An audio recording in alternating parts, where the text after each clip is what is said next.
ഇനി നമുക്ക് ഐക്യത്തോടെയുള്ള മുന്നോട്ടുള്ള പ്രയാണം വേണം. ഭിന്നിച്ചു നിൽക്കാനുള്ള സമയമല്ല, ഒന്നിച്ചു നിൽക്കാൻ തന്നെ ആവണം. മുഖം തിരിക്കാനല്ല, മുഖം കൊടുക്കാൻ നമുക്ക് കഴിയണം.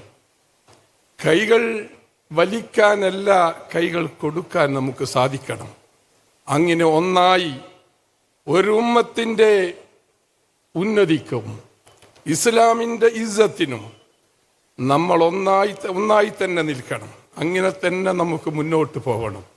ഞാൻ ഇന്ന് ഈ തെരഞ്ഞെടുപ്പിനെ വെച്ചപ്പോൾ ചുരുക്കം ചിലരെങ്കിലും എനിക്ക് കൈ വലിച്ചവരുണ്ടായിരുന്നു. പക്ഷേ ആയിരക്കണക്കിന് കൈകൾ മുസ്ലിം ജമാഅത്തിന്റെ പ്രവർത്തകന്മാർ എനിക്ക് നേരെ നീട്ടിയിട്ടുമുണ്ട്. ഞാൻ നന്ദിപൂർവ്വം അത് ഓർക്കുകയാണ്, ഞാൻ നന്ദി പറയുകയാണ്.